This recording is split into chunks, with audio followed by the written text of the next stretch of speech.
All right, I just saw the horror thriller movie Strange Darling, and usually I like to start off these videos with a bit of an explanation as to what the plot is and what kind of movie you're getting yourself into. The main thing you hear about this movie, though, is people saying, go in knowing nothing. Just go in and watch the movie, which that alone could be considered a spoiler of like that kind of tells you there might be something that you're not expecting in the movie. But I have to say, I don't think it's much of a spoiler. I had heard that it didn't affect my relationship with the movie whatsoever, so I feel like I'm okay at least telling you that part. Because the movie starts off, I'm going to explain the basic premise. Everything I'm about to say happens within the first like 15 minutes of the movie, so don't get too worried about it. But the basic premise is that it starts off telling you this is a six-chapter story, and you are watching chapter 3. And chapter 3 is a man chasing a woman. The man is driving a big truck, the woman driving a little car. He's shooting at her, and we don't know exactly why. And then as, it continues to go, we find, more information about what's going on. It's a story told not in chronological order, and this is something that to me is really just an effective decision that the filmmakers made of the writing of it. The way that the plot unfolds really works for me. Trying to, playing the game of trying to figure out exactly what's going on. You know what happened, you know certain aspects of what happened, but you don't know why they happened or how they happened. And that's where I think the fun of this movie comes in. It has a very unique premise with, as what I mentioned. I think it utilizes that well, and I did enjoy the characters as well, and I definitely enjoyed the performances on top of it. A lot of good stuff here. There is some, I think, issues I have with this movie as well, though. I would say two main issues to talk about. One is towards the end, one is at the beginning. I'll start off with the legitimate beginning of the movie. Starts off with, first, it lets the whole audience know that this is shot on 35 millimeter film, which I don't know if you have to put a title card mentioning that. I think if you want to make the movie better and you like how things look on film, then that should be the whole reason you're shooting on film, right? Because you think the picture looks better shooting on film. And in many scenes, I think that the film aspect did add to it. I didn't think it was like an amazing looking movie, but I thought it was good. I liked the look of the movie, I think that people will automatically give it extra credit just because it was shot on film, but the film did add stuff to it. I think it made me roll my eyes a little bit when you're telling the audience, though, that it's shot on film. It almost feels like you want like an extra pat on the back for doing it, where I was kind of like, I don't know, the point of shooting on film should be its own reward, right? You should be doing it just because you think it looks better. It almost seemed like you wanted to like impress Quentin Tarantino or something. I don't know. That was a bit of an odd choice, but whatever. It did that. I'm nitpicking. It does that. And then it goes to, it has this sort of like, fancy over top editing. There is a title card that says it's based on a true story, which it isn't. If you're, unsure about that, I think most people walking out are pretty well aware this is not based on a true story once you walk out of the movie. But so it does the Fargo thing of saying it's based on a true story even when it isn't. And then gets into the title card of, this is chapter 3 out of 6. For me personally, it just felt a bit too much quirkiness going on, and some of these choices I actually liked. I liked the dramatic editing, and I liked the choice to start with chapter 3. Those choices worked for me.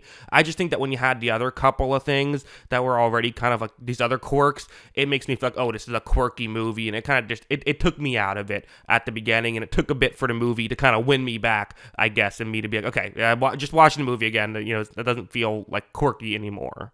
That criticism is definitely a nitpick, nothing that big of a deal. But the other criticism I have is I just feel like this movie kind of ended and then kept going for another 20 minutes. It was something where I thought that there was a pretty clear point when it should have ended. It continues to go, and it didn't like ruin the enjoyment that I had. It was just kind of like boring, I guess is what I would say. So for those couple of main reasons, while I would still say this is a movie definitely worth checking out due to the positives I mentioned, the kind of clever plot and everything, I do think it had some really interesting sequences, really fun moments. I'm going to give this a 6 out of 10. It's a good movie. I enjoyed it, and I think that it's a movie that worked.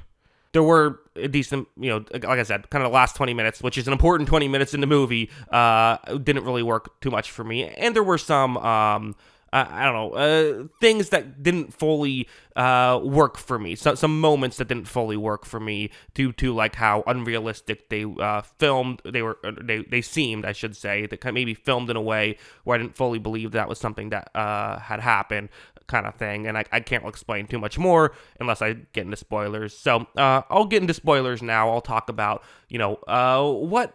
Because really, I mean, it's a hard movie to talk about without getting into spoilers, so let's just start spoiling. This is your warning if you have not seen the movie. Like I said, 6 out of 10. I'd recommend it. I think it's fun. I don't think it's perfect, but I think there's a lot of interesting stuff in here. So yeah, check it out.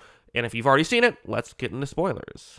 So, if you haven't seen this movie but aren't planning to and just want to hear what happens, essentially the gist of it is that the movie plays on your expectations of what you're expecting due to the fact that there is a strong man and a more petite woman in this situation. You're obviously and not to mention you see the man shooting at the woman, so you're expecting the man to be the serial killer and the woman to not be. Of course, it is then flipped when the woman is the one who is the serial killer after all, which was, I thought, very clever. It's something that it's a classic example of one of those things that in hindsight, like, of course, like, that's what was happening. Why didn't I think of that? Which is always the best twist when you feel like an idiot after learning them, like you should have known it and didn't.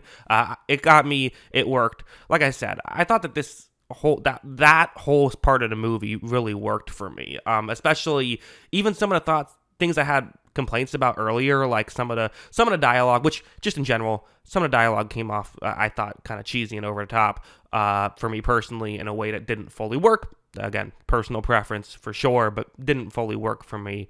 But some of the dialogue in that car scene, it works because, like, okay, at first it seems like, well, why is she bringing this up? This is weird. I get it's the filmmakers, trying to be thematic, just doesn't, it's kind of on the nose, not working for me. But in hindsight, it's like, oh, well, actually that totally made sense that she would say a lot of that stuff. Like, I understood it. Or even like, early on, I was kind of thinking, well, why would you start drinking and smoking a cigarette if there's a serial killer chasing after you? I assumed it was just like, oh, the movie's being dumb. But no, the movie was being smarter than me. I was the one being dumb. Not being dumb, but the movie got me. That's what the movie was kind of trying to get me to think. And it did it to perfection. I thought that was really well done. I brought up my issues with the ending.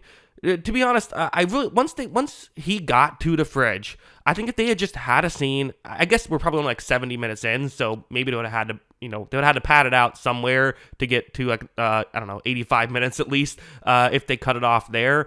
But once they get to the fridge and it's kind of the showdown, I think that the movie needed to end there because the whole movie that we're watching is the cat and mouse between the male and female lead, neither of which are named. I think he's named like the demon and she's named the lady is, I believe, what it says. That was another one of the quirks they threw at the beginning of the movie that made me kind of roll my eyes a little bit when I thought, okay, is this going to be just one of these kind of movies? But no, it wasn't. But anyway, again, once you get to that scene, it seems to be the climax of the movie. The whole thing we've been watching is the cat and mouse between these two characters, and at this point we are fully caught up. And then they have this sort of dialogue scene that goes on for a bit too long, in my opinion, and it almost felt like, well, we're here, we have to have a scene about this, which, like, you are allowed to just get into the action, or if you're going to have a scene, have it be, I think, about a bit more than what it was. I think, again, something that I was kind of, there's a couple scenes where I was just waiting for something to happen. And then it gets to the point where she has bear spray, which that was cool. Like, it was set up and everything, and I totally forgot about it when it happened. She uses it to get herself out of the situation, which on paper totally works. It just, the way it was shot just didn't, like, it was weird how he like stumbled away but then stumbled right back into her where then she was able to kill him. It visually didn't, it looked funny to me. It visually didn't look like reality there. It looked like, well, he has to die in this scene, so let's have him stumble into her. Again, something that probably in the screenplay worked when it was shot. It didn't I didn't fully buy it. But honestly, all of that was fine, but then kind of just meanders for a bit. She then goes with the police officers, and they have several scenes with multiple scenes. I mean, there's a scene where they find her, and then there's a scene where she's in the car with them, and then she gets out of there. She kills them, or kills one of them, and lets the other one run away. Goes into another car where she tries to kill someone else, and then that woman ends up killing her, and then the protagonist, I don't know if this film doesn't have a traditional protagonist, at least, but the main woman gets shot, and as she's slowly dying, the color fades to black and white. Totally get why they made that choice. It took me out of the movie a little bit, and I was kind of, I think, a little bored at this point, because it was like the whole reason I liked this movie was the plotting of it and the kind of the twists and turns, and now we're just sort of watching her like live for another 20 minutes. It felt like I don't know, bonus scenes or something. It almost felt like, well, we need more.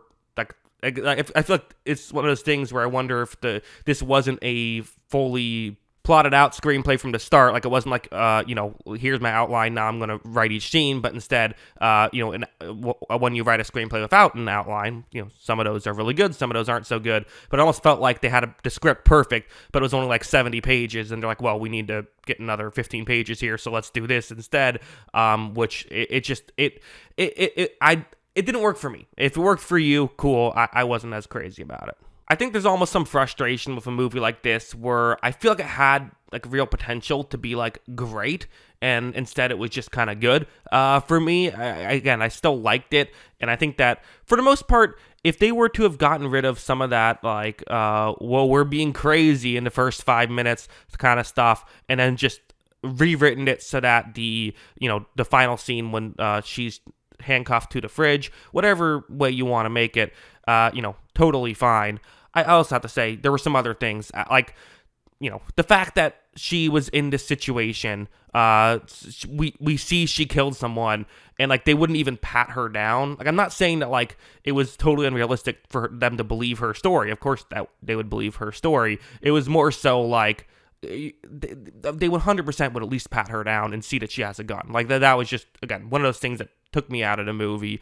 I think it was, there was a in-plot reason for it. It just didn't work for me. So those are kind of, and there was a couple other things like that where I'm like, I don't think that's how that would go, which took, those are going to vary person to person, but it did hurt my experience in the movie. So like I said, 6 out of 10, good movie, definitely worth a watch, just not a, not a fully consistent one in my opinion. But yeah, those are my thoughts on Strange Darling. What do you think? Have you seen Strange Darling? Let me know your thoughts in the comments below.